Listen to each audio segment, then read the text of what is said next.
So we are going to be talking about population pyramids. I'm not going to go over every single slide in this presentation. And actually, for the sake of full disclosure, I didn't even make this PowerPoint. I took it offline because it was a good one. And I thought, you know what, I'm going to use it. So I have no idea who made it, but it is useful and I will share it with you. What is a population pyramid? How do you read and interpret it? What do the shape mean? Or what do the shapes mean? And why does any of this matter? That is what we are going to do. So as I mentioned before, and as it said in the video, the one thing about this PowerPoint that I don't like is that they used, I believe that's the Comic Sans font. And yeah, anyway, we just have to get past that. The total population divided into 5-year age groups. It's based on percentages, not just total population, and this allows us to compare countries regardless of their size. And we are going to split the graph in the middle. Well, I guess I shouldn't say in the middle because the population isn't always equally males and females, but we are going to divide it by gender and also by age. So again, this is just a labeled generic population pyramid. Well, it's not generic. I mean, this is actually the population data for India in the year 2000. You'll notice again on the left-hand side are males, on the right-hand side are females. And then the way that they have done this graph, we have, 0% would be very close to this line, and an overwhelming, now actually this is, I don't even want to use this, I don't want to use this graph, and for this reason, because I don't want to confuse you.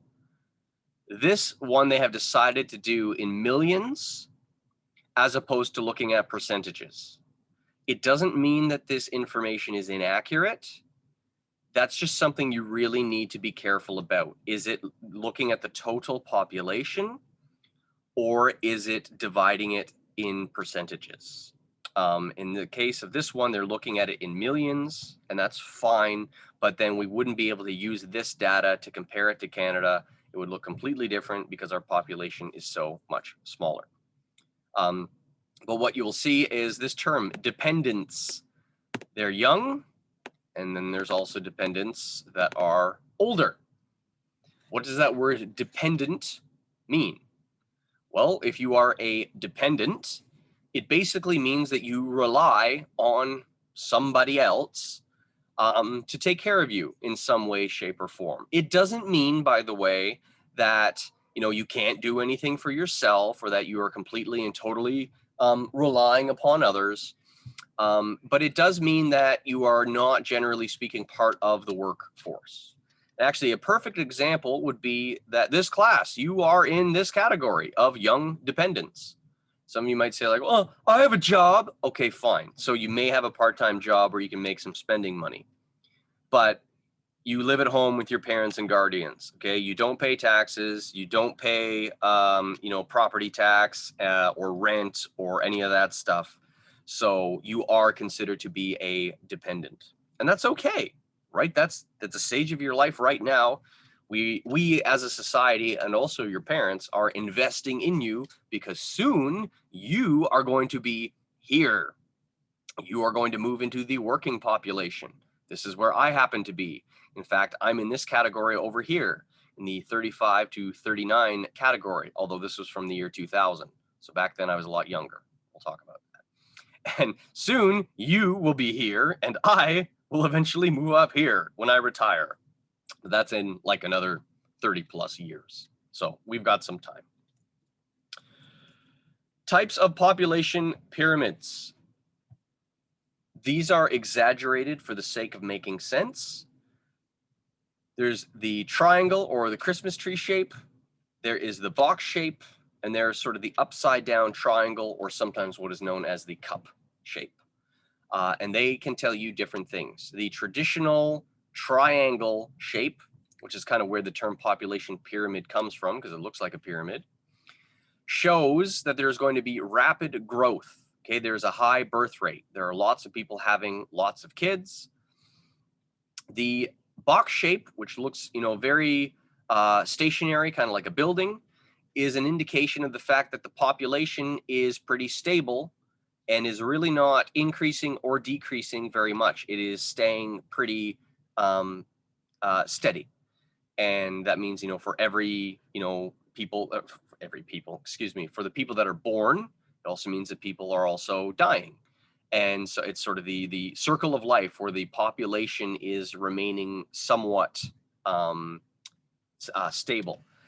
In the case of something like Japan, which we're going to look at, Japan is a very interesting population pyramid. There are a lot of senior citizens and not a lot of young people. And what a shape like this will tell you is that if you look into the future, eventually the people who are here at the top, well, age, as they get older, they are eventually going, to die. And as that begins to happen, there's less and less people that are filling those spots. So you'll actually find that not all countries in the world are increasing in population. A lot of them are, but some are actually projected to lose a considerable amount of people, not immediately. Okay, I want to be clear with this. When you have a shape like this, you don't need to rush to panic and be like, does that mean that there's going to be 20 million Japanese people who die next year? No, not at all. That's not what this is saying. It's not talking about natural disasters or mass starvation or any of those things. It's just showing you that the percentage of the population, people are actually having a lot less kids. And as people begin to have a lot less kids, that means that there's less people to then have other kids and continue to grow the population. So that's what these shapes are telling you. Again, sometimes the triangle, the rectangle, or the box, and the cup, or the inverted triangle. And again, what does it mean? That there's a high birth rate, and in many cases, a short life expectancy. Again, not always, but one of the things that you will find as we begin to look at the data, countries around the world that still have the traditional Christmas tree or triangle shape are often referred to as what we would call developing nations. Okay, they are nations that do not necessarily have as much in the way of infrastructure. And with that also come all sorts of challenges in regards to, having necessities of life, access to things like education and healthcare. And so you'll find that even though there are actually a lot of people being born, sadly, life expectancy isn't always all that high. And by the way, that doesn't mean that nobody lives into their 70s and 80s. It's a sad fact that there happens to be what we call a high infant mortality rate, which is one of the saddest statistics in the world, because it basically means, young children who, because of disease or malnutrition, they don't live a long, full life. They die young. And we're going to be talking about that, not so clinically. And please understand, this is just an introduction to these numbers right now. I may sound, very cold and robotic like when I'm talking about people and living and dying. It is not my intent to be to show a lack of compassion. Right now, we're just we're introducing what these things mean, so then we can ask some tough questions later and look to the future and see what can we do about this. Are things getting better? What does this mean for us, here in Canada? Are there things that we can do? And what does that mean for the future? So that will come. The box shape, again, very much, in the shape of, what we would look at a country like Canada. The good news is there tends to be low infant mortality. I don't mind actually sharing with you that my nephew was just born a few short weeks ago, and he is still alive. And the reason I say it like that is because if he was born in another country where we didn't have access to the healthcare that we do, he might not have made it, because it was actually a challenging delivery. And there were other doctors that had to be called in, and there was a bunch of other things that I'm not going to get into a lot of the details. But long story short, if my nephew had been born in a developing country, it might have been a very, very sad story.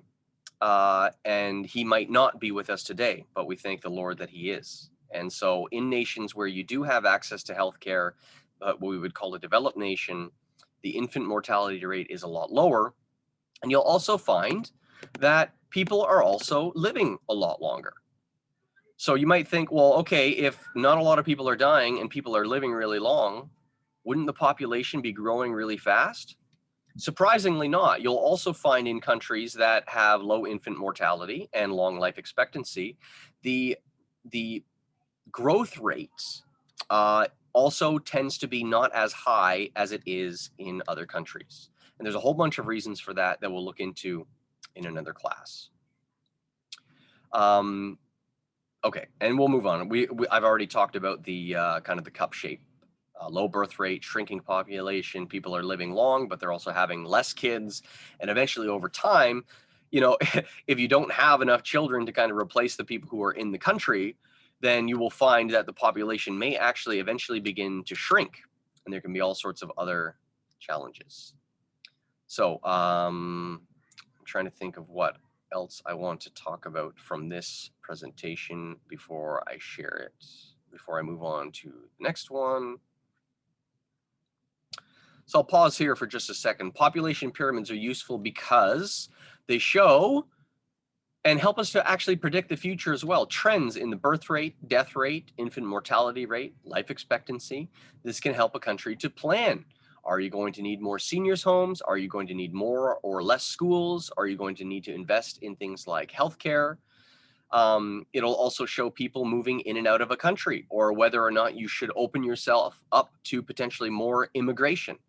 That's actually one of the ways that you can adjust your population pyramid. If you find that people aren't having enough kids to replace people that are retiring outside of the workforce, then immigration is actually a great way to bring in people to fill those gaps. And this is a static presentation. So I'm going to stop and I will share this with you. Oh, I'll pause the recording for just a second. We'll resume recording. This again is populationpyramid.net, and this is Canada in 1955. Okay, what do you notice about the population in 1955? You can unmute your mic if you like.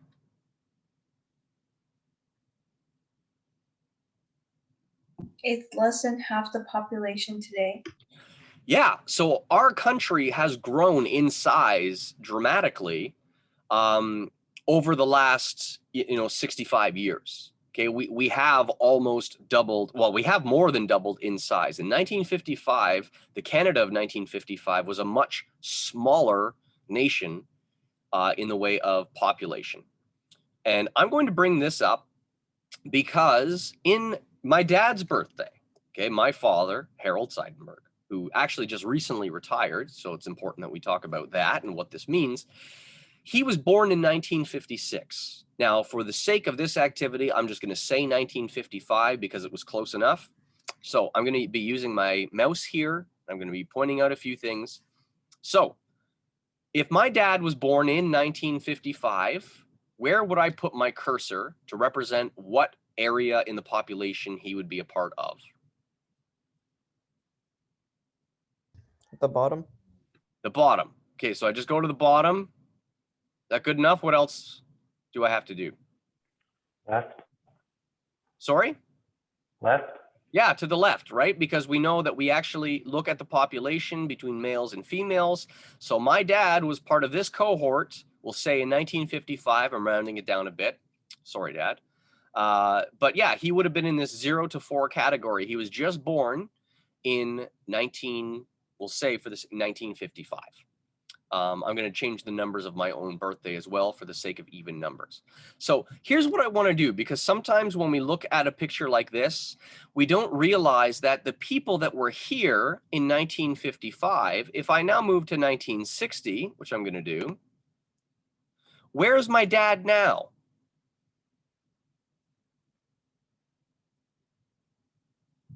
The second one. Yeah, he's moved up to this next bar. Okay, he's graduated, I guess you could say. He's no longer in this little baby infant from 0 to 4. In 1960, he would then be in this 5 to 9 category. Okay, And if we then move to 1965, he would be up even more. And then if we move into 1970, he'd be moving up again. Again, he'd be in his teenage years. He would be in, high school at this point. And here's what's actually kind of interesting that you begin to see. For the first time, starting in 1970, if you actually look at the shape of the population pyramid, the babies that are being born as a percentage of the population is actually smaller than it was 5 years before. And this is actually going to be a trend that you're going to see. People actually start having less kids rather than having, 3, 4, 5, 6, children in a family. You begin to find that the worldwide average, and in Canada, begins to be somewhere more along the lines of, 2 or sometimes 3 or sometimes less. So we move into 1975, 1980, going to take it to 1985, because this is basically where I show up on the scene. Okay, so we have to do the math. If my dad was born in 1955 and the year is now 1985, how many years of difference is that? 30. 30, right. So my dad is going to be right here. Okay, so he's here. He's 30 years old. And then where am I, assuming I'm born in 1985? At the The very bottom. Right, I'm down here. So little baby Eric, born over here, 1985. And my dad, proud father, he's over here. He is in the workforce. He was also a teacher. And so he was working and, had me as well as my brother and my sister. But I'm not talking about them right now because I'm just dealing with myself. And not for selfish reasons or anything, but just I don't want to overcomplicate things. So he's over here. He's 30. I'm over here. This was 1985. Okay, this is long before you were born. This really does start to feel like ancient history. Even though 80s and 80s culture are seeing a bit of a resurgence, all that is old is new again. And it's kind of nice to see some of that. I actually still have a Nintendo Power Glove kicking around here. If you've never seen one, maybe I'll show one to you later. I keep it handy. Handy. It's a Power Glove. That was a pun. I'm allowed to make that joke because I'm a dad. So moving on. We move into the 90s. A glorious time, a lot of memes about 90s kids and all that sort of stuff. So we're in the 90s, 1995. So when the internet started to become a lot more popular, we finally make it into the year 2000. So in the year 2000, I was in high school. Okay, assuming I was born in 1985, well, then in the year 2000, that would make me 15, right? So I would be 15. I would be in high school here. My dad, who was, of course, born in 1955, he's going to be, older because I'm 15. So now he's in this 45 to 49 category. Again, I know this is a little bit tedious, but it serves a purpose. We move forward, 2005, 2010. And for the sake of, again, rounded numbers, my son was actually born in 2012. But for the sake of this activity, I will say that he was born in 2015, just for the sake of numbers. Now we're in 2015, and this shows a generational thing. Okay, so the year is 2015. If I was born in 1985, that would then make me 30 years old. Okay, so I'm in this category, just like my dad was, and just like my dad before me, not that this always happens, but I had a son. Okay, my son was actually born in 2012, but now my son is in this category. So he's down here. I am now here. My dad, who is 30 years older than me, is actually now up in this category over here. Still working, but he is now a grandfather. I am a father, and my son was just born. Fast forward 5 more years. This actually brings us up to speed right now, okay, 2020. And you are also in this graph, right? You guys are in this category, I believe, if I'm not mistaken, is grade 9s, 10 to 14. So this is also particularly important because this is actually my dad's first year of retirement, meaning And I think his timing was perfect. He probably could have kept working if he wanted to. But again, he's a teacher and it's COVID and things are moving online. And he's like, yeah, I'm done. So I don't fault him for that. So if we actually look at this chart, real data in Canada, okay? He is now in this category, okay? So 2020, he is in the 65 to 69 age category. He's over here. He has decided to retire. He has decided to exit the workforce and say, thanks, I'm done. I am right here in the 35 to 39 category. I've got a lot of my career ahead of me, okay? A lot of years left to go. You know, the math would say I've got another at least 30 years left to work. That's a lot of years to work. I do love my job, but sometimes I don't like thinking of those numbers because that's like, oh, the entire time of my birth to now, I have to repeat in working. That seems like a lot of work to do. But again, I am thankful to have my job and I'm thankful to have my family and I'm thankful to have the health that allows me to continue to work. And then my son would be in this category in the age 5 to 9. You will notice that this graph over here, this takes us potentially into the future. And you might be like, hey, how do they have data if we're not there yet? This is where we start to move into what we would call projections.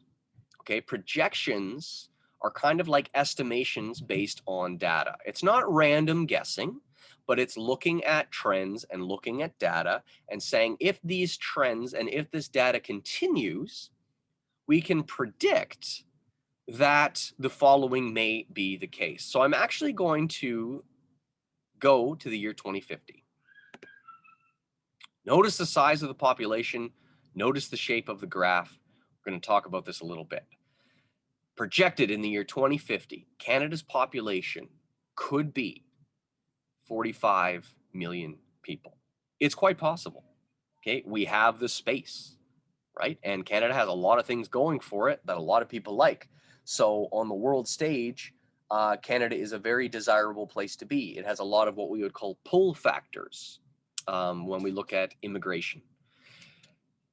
Kind of sad to think about a little bit, but this is sort of the reality of the way that things are. And, you know, it's sometimes hard to have these conversations with parents. I know as I'm getting older, I've had this kind of talk with my dad because my grandparents aren't around anymore. And the reality is that, you know, my dad, who was in the 65 to 69 category in 2020, if we add another 30 years, that would put him over here.